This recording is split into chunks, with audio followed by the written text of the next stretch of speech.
এবার আমরা অল্প পরিমাণ জল দিয়ে দেব এটাকে লঘু করে নেওয়ার জন্য।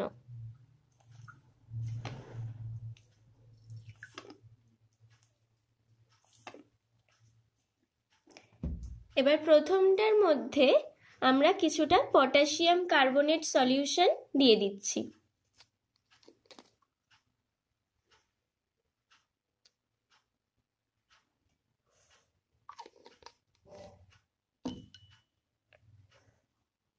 তো দেখো বর্ণটা কিছুটা লালচে হয়ে গেছে।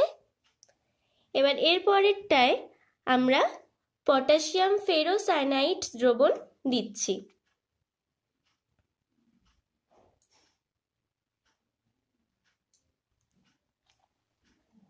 এটার কালারটা দেখো প্রুশিয়ান ব্লু কালার হয়েছে। এর পরেরটায় আমরা অ্যামোনিয়াম থায়োসায়ানেট দিয়ে দিচ্ছি।